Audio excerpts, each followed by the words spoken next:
Today I'm going to take this Sonoff S31 plug and I'm going to flash Tasmota on it. This allows us to control this directly without going through the cloud. I know it's been done before, but new to me and my first experience with Tasmota, so we'll see how it goes. I will be using the Tasmotizer, and I will be then, once I do that, and this is going to be a two-part series. This is part one, when I flash it with the Tasmotizer. In the second part, I'll show you how I actually incorporate that into Home Assistant. So let's get over to the workbench and get things disassembled and get the soldering iron warmed up.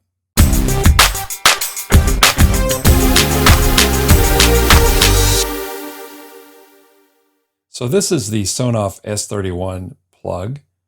It's a Wi-Fi plug and it comes with Sonoff pre-installed. We're going to flash it with Tasmota so that we can control it through Home Assistant. So to do that, we're going to have to attach some wires on a board inside this thing. So let's get started with that by disassembling it. And the first thing to do to disassemble it is to stick a little knife or something in this end cap and kind of pop it off.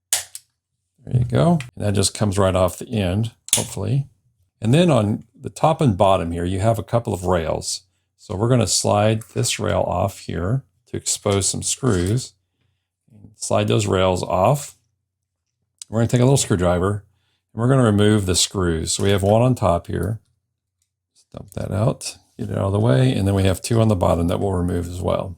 And now that you've done that, you can take this straight out and it exposes the board. This is just the inside of what it looks like, just plastic housing. And then the board and all its electronics components are exposed here. So what we're going to do is we're going to solder some wires on this board right here. This is the board that we're most interested in. And the terminals that we're interested in are this VCC terminal, receive terminal, transmit terminal, and all the way down here is the ground terminal. We're going to take and solder wires to all four of those. And once we do that, we'll be able to flash it with Tasmota. So let me go ahead and get the soldering iron warmed up and we'll solder some wires on there so we can connect it to our USB flashing device. Okay, now I've got my soldering iron all set up. What I need to do next is prepare my wires. And these are the wires that I'll be using for this. They've got plugs on one end and they've got wires on the other end. And these wires are going to be what, if it'll focus, are going to be what we use to connect to the board. So I want to pre-tin these with some solder. For that, I'll just set this solder up here. This is the one-handed operation. So just take these and solder them. A little solder on each one of them so that they'll stick to that board.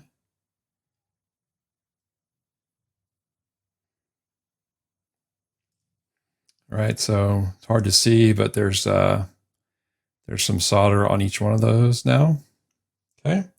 I want to do the same thing to the board because I don't know if these pads actually have solder on them or not. They're just straight pads. It doesn't look like they've had anything done to them before. So I'm going to just take and put a little solder on each one of these and see if we can make it easier for stuff to stick to without destroying the pads. There we go. Seems like it's taking it pretty good.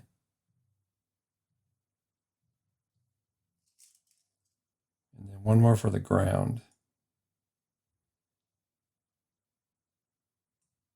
Okay, there's a little bit of solder on each one of those.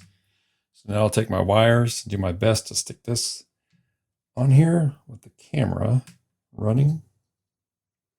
So we'll just do them in order here. And then on the other end, I'll make sure they're in the right spot.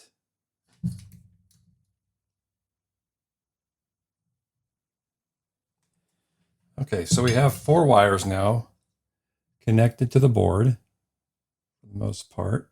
That all looks okay. So where does this go now? So I'm using this little thing here. This is a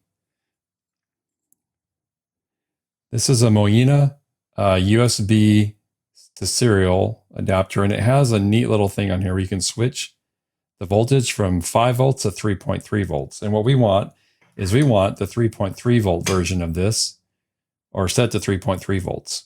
So what we're going to do now is we're going to match up these pins here with the pins that we have on our board here. And so yellow is VCC. I can just see that here. Let's see if I can get out a little bit farther. There we go. So yellow is VCC. So we're going to put VCC here on the VCC pin. And then orange is receive. So we're going to put orange on receive. So orange. And then for red, we have red as transmit data. And I may have these backwards, so we'll have to just double check here in a second. And then of course we have the brown one here as ground. So we'll make sure that we get the ground. All right, so we have VCC, ground, transmit data, and receive data. And it may have to be inverted because you may want to have transmit data on one side and receive data on the other. All right, so once you get all that soldered up, the next step is to plug this into the computer and we'll do some Tasmotizing. I will remind you that you need to make sure that you have this set on 3.3 volts and not 5 volts or you'll blow it up. So let's get this plugged into the computer and do our next step, which would be to Tasmotize and actually flash the firmware on this device. Okay, now that we've got it all wired up, we've got to do another thing here real quick. This button right here on the top, this little GPIO is connected to GPIO 1. And in order for us to get into programming mode, we need to make sure we hold that in before we plug in our USB cable. So I've got this on a little USB extender. This is my device I'm using for USB to serial. So I'm going to hold this button down. I'm going to plug in my USB plug and hold it for about 5 seconds. That's pretty good for making sure that you're in programming mode, and then release it. And now I'm going to come over to the computer. And if you have this USB to serial device new, you need to make sure you install drivers for it. You're not going to have a COM port. I've got mine set up for COM port 4 here. And I'm going to save the original firmware just because I've got the, and I think this one's a 4 meg. The S31's a 4 meg. So it might be best to select that for 4 meg. The bin file that I'm using, I downloaded from the Tasmota site, and I'll link that down below. I'm going to erase before flashing. And now if everything is connected correctly, I should be able to Tasmotize this. So I'm going to push the button and let's see what happens. And now it says it's connected to the ESP32, and you can see all kinds of activity going on the lights right here. It's transmitting lots of receive data going on, and it's receiving all that backup data. Now, it's not necessary to make a backup of the file, but you can in case you ever want to return it back to its original state. Otherwise, you can just flash it, erase it, and be done with it. So let's let that run for a minute while it's doing the backup. While it's doing that, let me talk about a couple of other things. On this USB adapter, make sure you get one that's easily adjustable to 3.3 volts. And I'm using one by Moina. So I'm using this Moina one, and I'll link that in my product list under my kits. You can find that. And then when I was doing this initially, you might notice that I have changed the way I've done this. This is actually now a series of pins rather than just the wires. I ended up ripping pad 2 off by accident. I guess I got it too hot or something else. So the receive pad was ripped off here. This is actually a secondary plug. I don't know how to fix the receive pad on the first plug. And so I just had to leave it alone and start with a new plug. This time I soldered some wires on here. It makes it easier. Or not wires, I soldered some pins on here, which will have to be removed. And then when I did that, I was able to just take these wires and plug them in from here over to my USB device. So be very careful on these pads because it's very possible you could rip one of these off. Unless I can figure out on that other device where those pads are, I am not going to be able to, I'm not going to be able to recover that plug and use it for Tasmota because I don't know how to flash it without getting on that plug. It'll take me some research to figure out where pad 2 is connected on the board.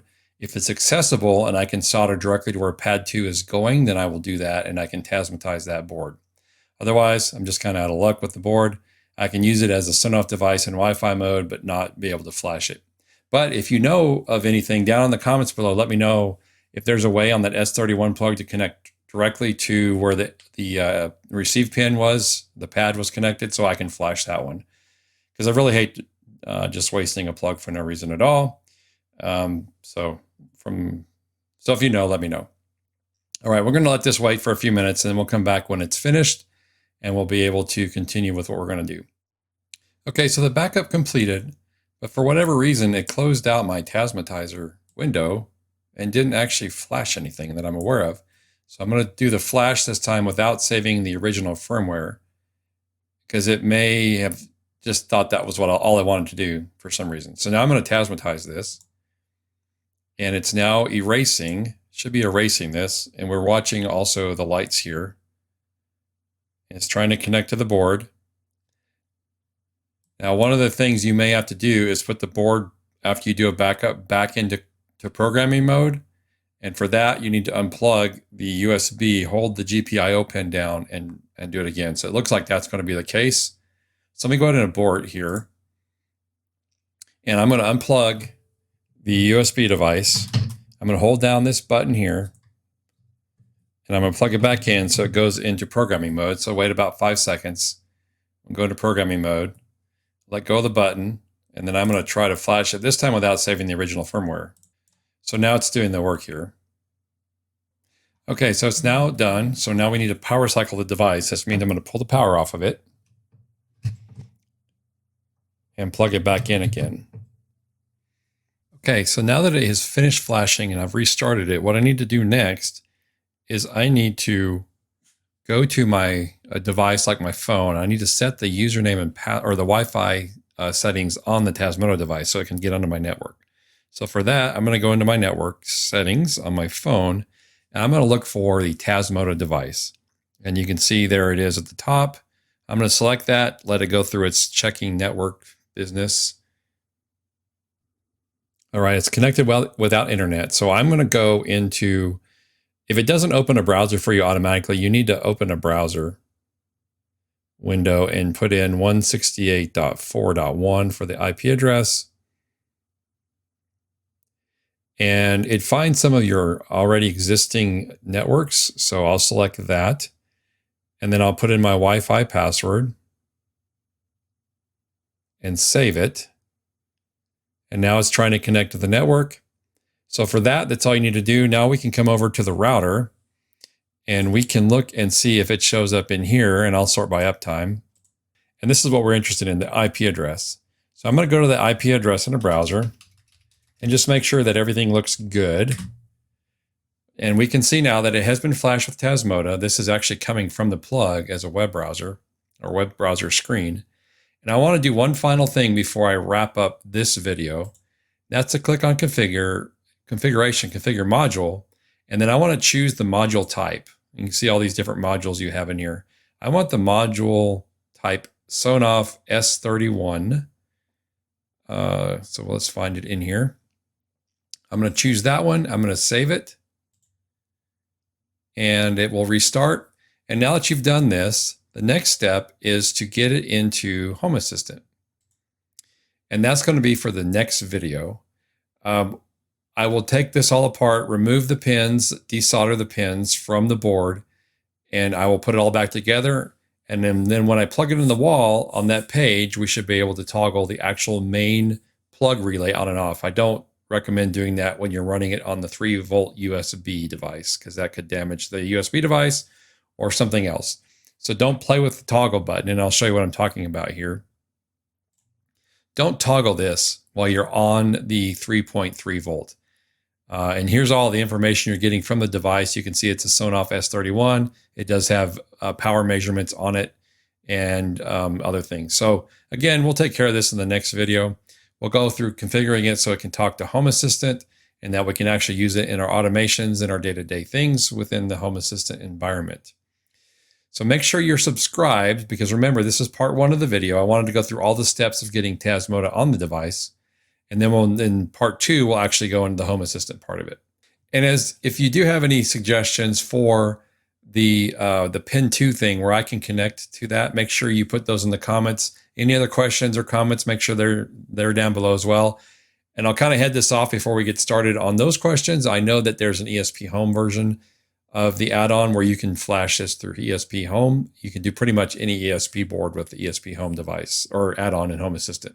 I wanted to do it the Tasmota way and see how that works out this way first. So again, we will see you on the next video. Comments down below. Thumbs up if you like it. Subscribe if you're not. And cheers.